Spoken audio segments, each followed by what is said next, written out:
9.5 Manage Team. Manage Team is a process of tracking team member performance, providing feedback, resolving issues, and managing team changes to optimize project performance. The key benefit of this process is that it influences team behavior, manages conflict, and resolves issues. This process is performed throughout the project. Managing the project team requires a variety of management leadership skills for fostering teamwork and integrating the efforts of team members to create high-performance teams. Team management involves a combination of skills with special emphasis on communication, conflict management, negotiation, and leadership. Project managers should provide challenging assignments to team members and provide recognition for high performance. The project manager needs to be sensitive to both the willingness and the ability of team members to perform their work and adjust their management and leadership styles accordingly.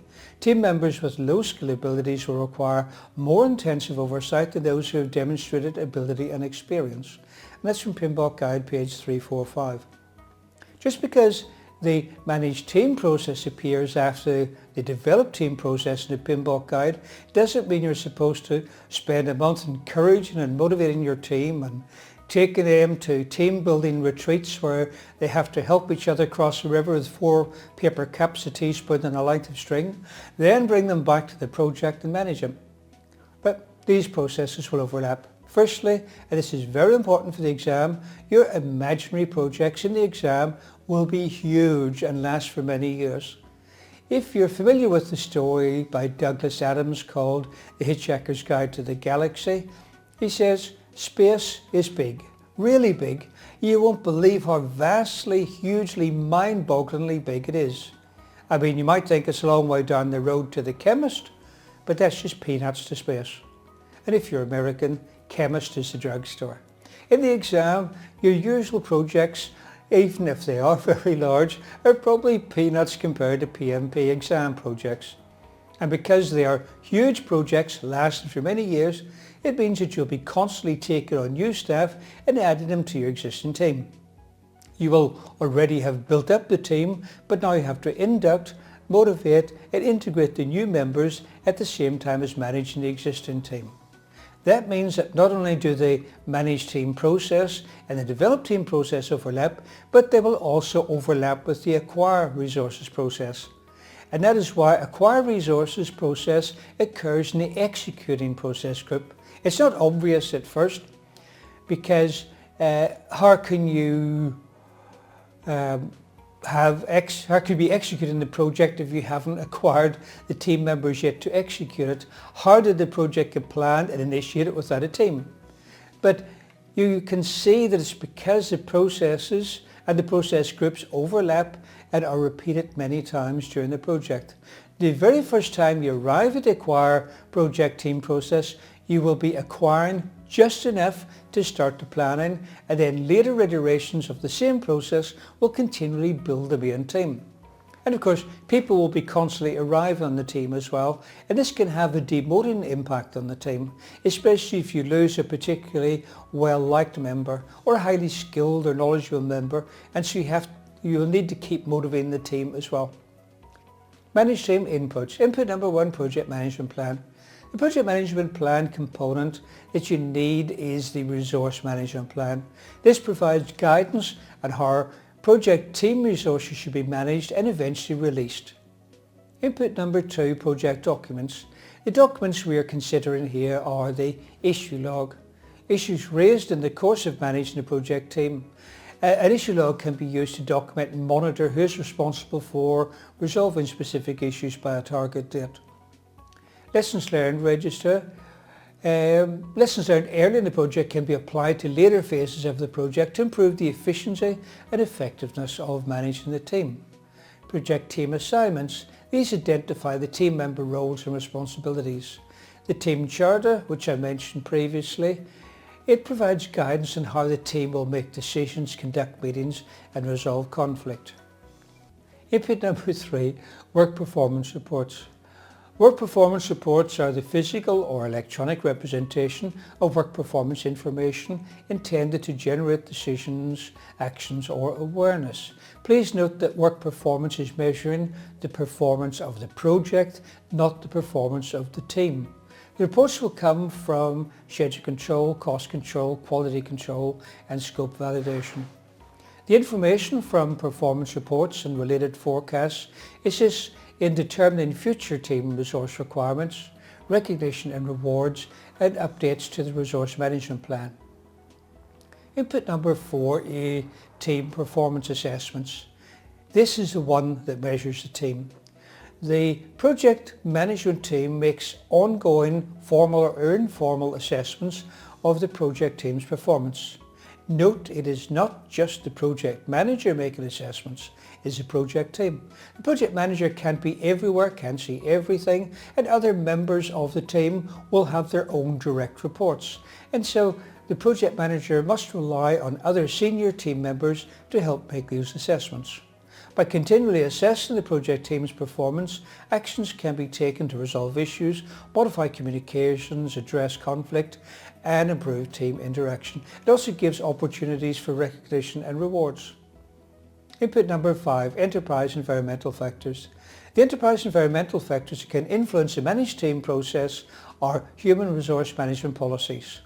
Number 6, organizational process assets would include certificates of appreciation. Everybody loves certificates.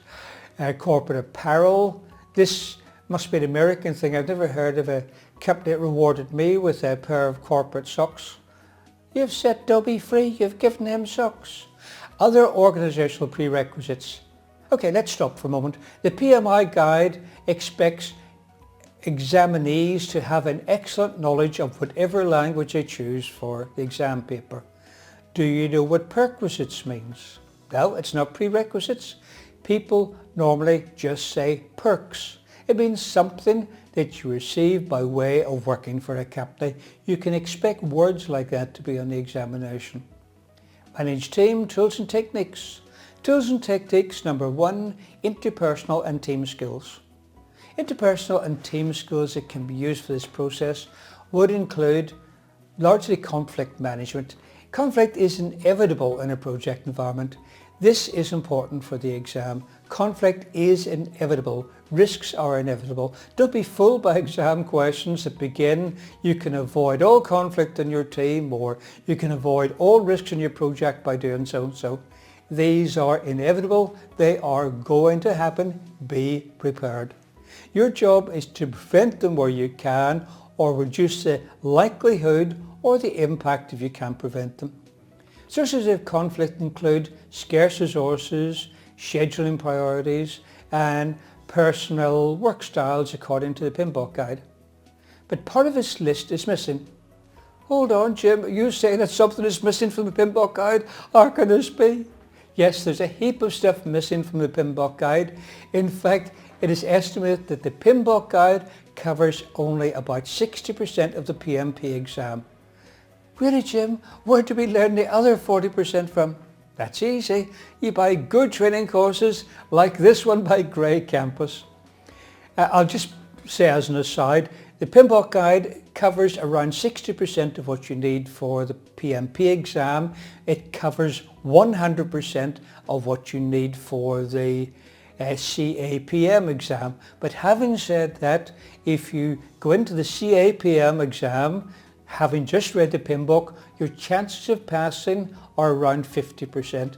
You need to have a good training course for the CAPM exam too. Okay, now the generally accepted list of resources of conflict is as follows. 1, schedules. 2, project priorities. 3, scarce resources. 4, procedures. 5, technical opinions. 6, cost systems. 7, personality conflicts. You will need to know the whole list for the exam. Another common question is, what are the top 3 causes of conflict on the project, which, as we saw, were schedules, project priorities and scarce resources. Another popular question is, what has the lowest impact? And personality conflicts Although it's the lowest, it doesn't sound right to me. It probably doesn't sound right to you either. But this is backed up by a lot of research. I just remembered for the examination. Okay, we're talking about conflict management. Conflicts can be reduced by having team ground rules. Ground rules means what's acceptable and what's not in the group norms, the way we normally do things, and using a solid project management practice such as communication, planning and role definition. And of course, a lot of what's in the ground rules you will find formally within the team charter if you have a team charter. Successful conflict management results in greater productivity and positive working relationships. When managed properly, difference of opinion can actually lead to increased creativity and better decision making. A difference of opinion doesn't necessarily mean one person is right and the other is wrong. It is more likely to mean that one person knows a good way to do something, but somebody else knows an even better way. And if a situation is handled correctly, the team and the project get to benefit from improved ideas and nobody feels like they have lost. But if a situation is handled badly, everyone can lose. But don't feel that you have to jump right in and sort out differences. You're the project manager, you're not their father. It is a project member's responsibility to try to solve these other issues, and that you have to do that for the exam too. The team members, it's their responsibility to sort out their own issues. They must have a first go at it, and doing that actually helps them build their own characters. You need to get involved only if you're asked to, or if the situation is obviously not getting resolved and the project or the project team is beginning to suffer because of it. But discuss the issues with the team members in private. However, if they can't settle their differences and your best efforts to settle them has failed, you might just have to take a hard line and make a decision for them. If they won't accept your decision, or if they keep having disagreements, then you'll probably have to consider taking formal disciplinary action. And if all else fails, you may have to get them to work separately or even leave the team. But don't let it drag on too long, because your reputation is at stake. Conflict resolution is one of the key management attributes you will be judged on. However, there's no silver bullet for these problems. Different project managers handle conflict situations in a different way, and different team members respond in different ways to the same methods. Factors that influence conflict resolution methods include importance and intensity of the conflict, time pressure for resolving the conflict, relative power of the people involved in the conflict, importance of maintaining a good relationship, and motivation to resolve conflict on a long-term or short-term basis. There are 5 general techniques for resolving conflict. Each technique has its own place and use. Withdrawal or avoid. Retreating from an actual or potential conflict situation or postponing the issue. In this case, it's like the project manager saying, "Well, I don't care how you do it, just sort it out somehow." Smooth or accommodate. This emphasizes areas of agreement rather than areas of difference, conceding one's position to the needs of others to maintain harmony and relationship. This is like the project manager saying, "Both of your ideas could save some time and money, but don't you think that's the important thing here? Does it really matter whose idea we actually use or who does it?" Compromise, reconcile is searching for solutions that bring some degree of satisfaction to all parties in order to temporarily or partially resolve the conflict. This approach occasionally results in a lose-lose situation. This is like the project manager saying, "I know both of you feel you deserve to use the company car park, but there's only one. So I think the fairest thing is to work out a roster to share it on alternate weeks." Force or direct. Pushing one's viewpoint at the expense of others, offering only win-lose solutions, usually enforced through a power position to resolve an emergency. This approach often results in a win-lose situation, as I said. It's like the project manager saying, "I know both of you feel you deserve to use the company car park, but there's only one. I need John to be here early in the mornings, so I'm giving the car park to him." Collaborative or problem solving. Incorporating multiple viewpoints and insights from different perspectives and it requires a cooperative attitude and open dialogue that typically leads to consensus and commitment. This approach can result in a win-win situation. This is like the project manager actively listening to both sides and working with them to come up with a magical solution that wonderfully solves a problem, and somehow everybody wins and everybody is happy. I can't actually think of an example of that one for some reason, I don't know why. Decision making. Decision making in this context involves the ability to negotiate and influence the organisation and project management team rather than a set of tools described in a decision making tool set. Some guidelines for decision making include focus on goals to be served, follow a decision making process, study the environmental factors, analyse available information, stimulate team creativity and account for risk. Emotional intelligence. Emotional intelligence is the ability to identify, assess and manage the personal emotions of oneself and other people too, as well as the collective emotions of a group of people. The team can use emotional intelligence to reduce tension by increasing cooperation, by identifying, assessing and controlling the sentiments of project team members, anticipating their actions, acknowledging their concerns and following up on other issues. Influencing. Because project managers often have little or no direct authority over team members in a matrix environment, their ability to influence stakeholders on a timely basis is critical to project success. Key influencing skills would include ability to be persuasive without being pushy and rude, clearly articulating points and positions, high levels of active and effective listening skills, awareness and consideration for the various perspectives in any situation, and gathering relevant information to address issues and reach agreements while maintaining mutual trust. Leadership. Successful projects require project managers and others with strong leadership skills. Leadership is the ability to lead a team and inspire them to do their jobs well. It encompasses a wide range of skills, abilities and actions. Leadership is important through all phases of the project lifecycle. There are multiple leadership theories defining leadership styles that should be used as needed as each situation or team. It is especially important to communicate the vision and inspire the project team to achieve higher performance. Tools and techniques. Number 2, project management information system. This can include resource management or scheduling software that can be used for managing and coordinating team members across project activities. Manage team outputs. Output number 1, change requests.